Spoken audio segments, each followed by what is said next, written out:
Trên núi này còn không có wifi. Trò chơi cũng không kết nối được với người tu hành. Chơi điện thoại ít hơn, đọc sách nhiều hơn. Nhìn xem tôi nghiêm túc thế nào. Nghe nói người học kinh đi Linh Sơn đoạt quyền vào đây cưỡng hiếp. Hôm nay nhất định phải ăn canh. Mày là ai? Làm tôi sợ. Báo tên đi. Hôm nay tôi nói tôi vốn là cô thôn dưới núi này. Tên xấu Tiểu Phương. Hôm nay trong núi mãnh thú, xung quanh dân làng không được yên bình. Tôi phải đi săn một mình để kiếm sống. Không ngờ trên núi lại gặp được mấy con lợn rừng. May mà hai vị trưởng lão đi ngang qua. Nếu không hậu quả sẽ không thể tưởng tượng được. Quái vật táo bạo, quái vật ở đây để phô trương. Tôi nhìn liền thấy không phải người, không phải người. Sư phụ, tôi muốn giết vô lượng.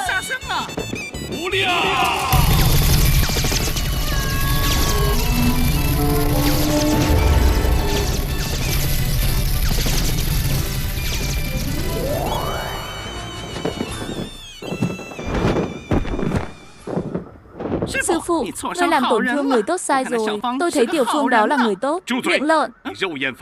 Đồng tính không thay đổi, có rất nhiều thứ để học. Sư phụ, sư phụ. Không ngờ đánh cao thủ chúng ta mạnh như vậy. Thịt này không ăn được nữa. Nhà tài trợ ở lại. Tu luyện ngàn năm mới điểm tu 6 này, nhưng sẽ có chút thay đổi. Ai cho anh dũng khí để thách thức em? Cậu nói gì vậy? Sao tôi không hiểu? Tôi chỉ là ăn. À.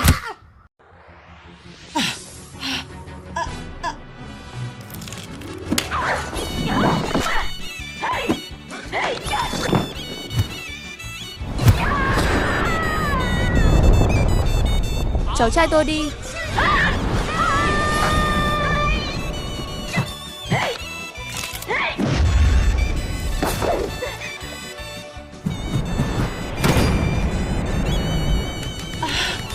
Sư phụ thương xót. Người xuất gia niệm không rời lòng tốt, quét sàn sợ làm tổn thương mạng kiến, yêu thương bướm đêm. Nhưng anh lại hành hung từng bước, nhiều lần làm tổn thương người khác. Lão bà sư phụ yêu tôi nhất, hắn sẽ không bắn. Sư phụ, ngài thần thông rộng lớn. Nhưng làm thế nào bạn có thể chịu đựng được một cơ thể già yếu, mặt nhăn nheo, mắt đục, ba gia phát thảo cơ thể và tâm trí. Lần sau trợ lý bảo anh ta đánh tôi đi, đánh tôi đi. Nhưng Mộc lại mất một mạng. Giết thì sao không chết.